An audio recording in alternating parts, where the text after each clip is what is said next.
અરકાતી સમાચાર ખંભાળિયા નજીક આવેલ ખાનગી કંપનીના કન્વેયર બેલ્ટમાં આગ લાગી છે। ખંભાળિયા નજીક આવેલ એસઆર કંપનીના કન્વેયર બેલ્ટમાં ભીષણ આગ લાગી છે, જેને લઈને કોલસાની સપ્લાય કરતો હોવાનું જાણવા મળી રહ્યું છે। અચાનક આગ લાગતા દોડધામ મચી ગઈ હતી।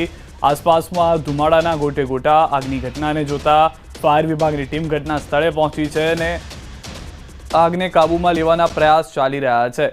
કંપનીના કન્વર્ટ બેલ્ટમાં લાગી છે આગ, જે હાલમાં જાણકારી મળી રહી છે। કોલસાની સપ્લાય કરતી વખતે આ કન્વર્ટ બેલ્ટ જે હતો તે આગની ઝપેટમાં આવી ગયો છે। ખંભાળિયા નજીકની કંપનીથી જાણકારી મળતા તુરંત ફાયરની ટીમ ઘટના સ્થળે પહોંચી હોવાની પણ જાણકારી છે। કંપનીના કન્વર્ટ બેલ્ટમાં આગ કઈ રીતે લાગી તે પણ તપાસનો વિષય છે। કોલસાની સપ્લાય કરતા હોવાથી આગ વધુ જ્વલંત જોવા મળી રહી છે, કારણ કે કોલસો ત્યાં આગળ હતો ને આગ લાગતાની સાથે તે વધુ આગની અંદર સક્રિય થઈ જવાને કારણે ધુમાડા દૂર દૂર સુધી સક્રિય થતા જોવા મળ્યા હતા। તો ખંભાળિયાની આ જાણકારી છે। પ્રાઇવેટ કંપનીની અંદર આ આગ લાગી હોવાના દ્રશ્યો આપ જોઈ રહ્યા છો। બે અલગ અલગ દ્રશ્યો દૂરથી 2 થી 5 કિલોમીટર દૂરથી પણ લોકોને ધુમાડા જોવા મળી રહ્યા છે। જે જાણકારો છે તેમનું કહેવું છે, જે માહિતી હાલમાં મળી રહી છે સ્થાનિકો પાસેથી પણ, કે આગ બપોરના સમયે લાગી હતી ને ત્યારબાદ ફાયરની ગાડીઓ ઘટના સ્થળે પહોંચી આગ પર કાબૂ મેળવવાના પ્રયાસ કરી રહી છે। આગ કયા કારણોસર લાગી તે સ્પષ્ટ નથી થયું, પરંતુ ભયંકર આગ હોવાની જાણકારી છે અને કંપનીના કન્વર્ટ બેલ્ટમાં આગ લાગવાને કારણે કોલસાની કંપની હોવાને કારણે વધુ પરિસ્થિતિ વિસ્તૃતી જોવા મળી રહી છે। અમદાવાદથી સમાચાર। સરખેજમાં એસએમસીએ ડ્રગ્સનો જથ્થો ઝડપ્યો છે। 28,97,000ની કિંમતનો 289.770 ગ્રામ એમડી ડ્રગ્સ જપ્ત કરવામાં આવ્યું છે। ડ્રગ્સ સાથે 4 આરોપીઓની ધરપકડ થઈ છે। 3 આરોપી વોન્ટેડ છે। રોકડ, રૂપિયા ગણવાનું મશીન સહિત 53.66 લાખનો મુદ્દામાલ કબજે કરવામાં આવ્યો છે। અમદાવાદથી સમાચાર। 5મા માળેથી ફેંકી બનેવીની હત્યા કરવામાં આવી છે। પોલીસ તપાસમાં ખુલાસો થયો છે। પત્નીના ભાઈઓએ જ હત્યા કર્યાનો ખુલાસો છે। અમદાવાદમાં 5મા માળેથી પડી જતા મોત મામલે પોલીસ તપાસમાં મોટો ખુલાસો થયો છે। વાડજ સેક્ટર 3માં પત્નીનો પતિએ સાથે કલે ચાલતો હતો, ત્યારે ઝઘડામાં પત્નીએ પોતાના પિયર પક્ષવાળાઓને જાણ કરી, ત્યારે તેના ભાઈઓ ત્યાં આવતા પતિને માર માર્યો અને ગુસ્સામાં રસોડામાં જઈ કુકરના ઘા માર્યા અને બાદમાં 5મા માળેથી ફેંકી દેતા મોત નીપજ્યું હોવાનું જાણવા મળ્યું છે। મરણ જનારના ભાવેશને પહેલા માર મારે, રસોડામાં લઈ જઈને કુકરથી માર મારે અને ત્યારબાદ 5મા માળેથી નીચે ફેંકી દેતા તેમનું ઘટના સ્થળે મરણ જતા આ હકીકત આધારે પોલીસ સ્ટેશનમાં ફરિયાદ લેવામાં આવી છે અને જેની તપાસ હાલ પોલીસ ચલાવી રહી છે।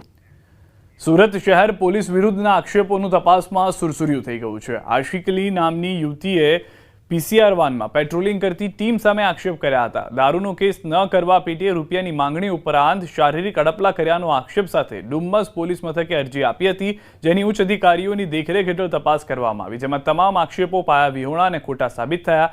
યુવતીએ અંગત સંબંધો અને બીજા બોયફ્રેન્ડને છુપાવવાના ઈરાદા સાથે પોલીસને બદનામ કરવા ષડયંત્ર કર્યું। પોલીસની છબી અને પ્રતિષ્ઠાને હાનિ પહોંચાડવાનો પ્રયાસ યુવતીએ કર્યો, જેને લઈ એક યુવતી સહિત 3 લોકોની અટકાયત કરી વધુ કાર્યવાહી હાથ ધરવામાં આવી છે। फिर जब वो आए तब उन्होंने ये पुलिस के द्वारा की गई बदसलूकी की बात की जानकारी दी और उसकी जब विशेष हमने तपास की और सारे सीसीटीवी फुटेज सर्वेलेंस के दौरान जब हमने पाया ये बात बिल्कुल खोटी है और उन्होंने पुलिस बन करके धोखा देने की कोशिश की है और पुलिस का बदनामी करने की कोशिश की है, तो इन तीनों के खिलाफ उमरा पुलिस स्टेशन में एफआईआर दाखिल की गई है, जिसमें भारतीय न्याय संहिता के 4 सेक्शंस लगाए गए। ભાવનગરથી સમાચાર। શેત્રુંજી ડુંગર પર સિંહની લટારનો વિડીયો વાયરલ થયો છે। સિંહની લટારનો વિડીયો સોશિયલ મીડિયામાં વાયરલ થયો છે। ન્યૂઝ 18 વિડીયોની પુષ્ટિ નથી કરતું।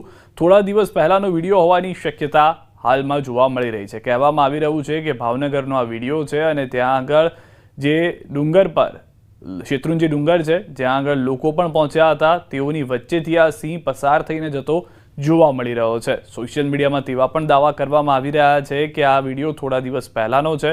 જો કે સત્તાવાર પુષ્ટિ આ વિડીયોને લઈને કોઈએ કરી નથી, પરંતુ જે ત્યાંના લોકો હતા કે જે ત્યાં પહોંચ્યા હતા શેત્રુંજી પર્વતે, તેઓ તરફથી આ વિડીયો શૂટ કરવામાં આવ્યા હોવાની જાણકારી છે।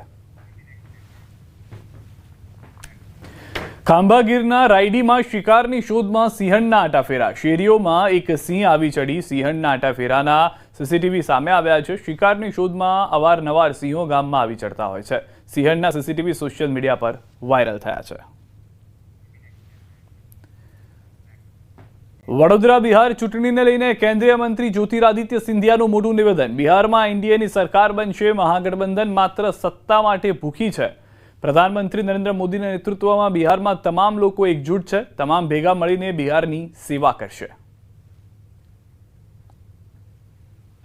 प्रधानमंत्री जी के नेतृत्व में नीतीश कुमार जी हों, पासवान जी हों, भारतीय जनता पार्टी एकजुट है, एक साथ मिलकर बिहार की जनता और देश की जनता की सेवा। ई साक्ष्य पोर्टल अंगे राज्यની પોલીસ વડા વિકાસ સહાયનું નિવેદન। કહ્યું, પોલીસની કામગીરીમાં ટેકનોલોજીનો મહત્તમ ઉપયોગ થાય છે અને કન્વિક્શન રેટ પણ વધે તે પ્રકારનું એક ટેકનોલોજી એટલે ઈ સાક્ષ્ય પોર્ટલ, જેમાં ગુનાની જગ્યા પંચનામા સહિતની કામગીરીનું વિડીયો રેકોર્ડિંગ કરવામાં આવે છે। આ જે પંચનામું છે એ પંચનામું ગુનાવાળી જગ્યાનું આખું વિડીયો રેકોર્ડિંગ થઈ જાય। ઈ સાક્ષીનું એક પોર્ટલ છે। એ ઈ સાક્ષીનો ઉપયોગ કરવા માટે અલગ અલગ જે તપાસ કરનાર અમલદારો છે એમને વેરીફાઈડ યુઝર્સ બનાવવામાં આવ્યા છે। એ જેટલા વેરીફાઈડ યુઝર્સ છે એ તમામ વેરીફાઈડ યુઝર્સના મોબાઈલમાં ઓટીપીના માધ્યમથી આ ઈ સાક્ષીનું જે એપ્લિકેશન છે એ ડાઉનલોડ થાય। ગુજરાત રાજ્યમાં આશરે એવા 24,000 તપાસ કરનાર અમલદારો છે જે ઈ સાક્ષ્ય માટે રજીસ્ટર્ડ થયેલા છે। સરદાર વલ્લભભાઈ પટેલની 150મી જન્મ જયંતિના અવસરે આગામી તારીખ 31 ઓક્ટોબરના રોજ એકતાનગર ખાતે રાષ્ટ્રીય એકતા દિવસની ઉજવણી થનાર છે। આ મહોત્સવને લઈને સમગ્ર એકતાનગર ઉજવણીના રંગમાં રંગાઈ ગયું છે। 17 ઓક્ટોબરથી શરૂ થયેલ એકતા પ્રકાશ પર્વ તારીખ 15 નવેમ્બર 2025 સુધી ચાલુ છે, જેને લઈને સમગ્ર એકતાનગર રંગબેરંગી લાઇટિંગથી, લેઝર શો અને કલાત્મક થીમ શણગારથી ઝગમગી ઉઠ્યું છે। પ્રવાસીઓની વધતી જતી સંખ્યાને ધ્યાને લઈ સુવિધાઓમાં પણ વધારો કરવામાં આવ્યો છે। દરરોજ સાંજે વિવિધ સંગીતમય કાર્યક્રમો અને સાંસ્કૃતિક પ્રસ્તુતિઓનું આયોજન થઈ રહ્યું છે, જે પ્રવાસીઓને ભારતની એકતા અને વૈવિધ્યની અનુભૂતિ કરાવી રહ્યું છે। સુરતના સરથાણા પ્રાણી સંગ્રહાલય અને નેચર પાર્કને દિવાળી ફળી ગઈ છે। દિવાળી વેકેશનમાં મુલાકાતીઓનો ધસારો છે। 7 દિવસમાં 81,119 મુલાકાતીઓએ નેચર પાર્કની મુલાકાત લીધી છે, જેનાથી નેચર પાર્કને 22,95,300 રૂપિયાની આવક થઈ છે। એપ્રિલથી અત્યાર સુધીમાં 50 લાખ કરતાં વધુ લોકોએ નેચર પાર્કની મુલાકાત લીધી છે, જેનાથી સુરત મહાનગરપાલિકાને 1,40,00,000 કરતાં વધુની આવક થઈ। ભીડને પહોંચી વળવા વધારાની 4 ટિકિટ બારી શરૂ કરાઈ હતી। કુલ 8 ટિકિટ બારી શરૂ કરાઈ। સુરત શહેર સહિત સુરતની આસપાસના ગામો અને જિલ્લાઓના લોકોને પ્રાણી સંગ્રહાલયની મુલાકાત લેતા જોવા મળ્યા। દિવાળી વેકેશન દરમિયાન ખૂબ જ મોટી સંખ્યામાં સુરત અને સુરતની આજુબાજુના વિસ્તારના મુલાકાતીઓ મુલાકાત લેતા હોય છે। આ વર્ષે કુલ 81,119 મુલાકાતીઓએ તારીખ 16થી ગઈકાલ સુધી મુલાકાત લીધી છે અને તેનાથી સુરત મહાનગરપાલિકાને કુલ 22,95,300 રૂપિયાની આવક થઈ છે। હાલ દિવાળી નવા વર્ષની રજાઓના લીધે મિની વેકેશનનો માહોલ જામ્યો છે, ત્યારે જૂનાગઢના પર્યટન સ્થળો પ્રવાસીઓથી ધમધમી ઉઠ્યા છે। ગિરનાર પર્વતનો પ્રકૃતિ અને પરમેશ્વરનો અનોખો નાતો છે। મા અંબે દત્ત ભગવાનના અને જુદા જુદા ધાર્મિક સ્થળો પર દર્શન કરવા શ્રદ્ધાળુઓની ભીડ જામી છે। ગિરનાર પર્વત પર પહોંચવા માટે પ્રવાસીઓ રોપવેની મજા માણી રહ્યા છે। એશિયાનો સૌથી મોટો રોપવે એટલે ગિરનાર રોપવે છે। છેલ્લા 5 દિવસ દરમિયાન હજારો લોકોએ આ સફર માણીને ગિરનાર પર્વત પર પહોંચ્યા હતા। આ રોપવેની સફર તેઓએ માણી હતી। કે બધાએ એકવાર ફરજિયાત આવવું જોઈએ અને જે અહીંનો જે કુદરતી નજારો છે અને અહીંની જે પોઝિટિવ એનર્જી છે એનો લાભ લેવા માટે ચોક્કસ આવવું જોઈએ। બહુ મજા આવી છે। ઉડન ખટોલાનો બધા લાભ લેજો। બહુ મજા આવવાનું સ્થળ છે અને ગિરનારની તળેટીમાં બહુ મજા આવે છે અમને। અને અમે સક્કરબાગ ગયા હતા, ગિરનારી બાપુના મંદિરે ગયા હતા।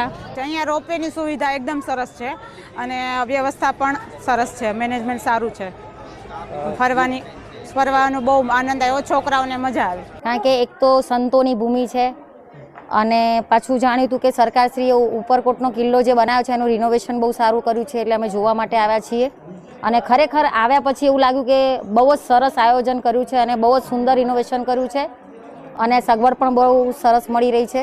ઉપરકોટની અંદર અડી વાવ છે, પછી નવગણનો કૂવો છે, રાણીનો મહેલ છે અને બહુ સારી રીતે આ લોકોએ ડેવલપ કર્યું છે। અમે એક એક્સ્ટ્રા એક્ઝિટ કાઉન્ટર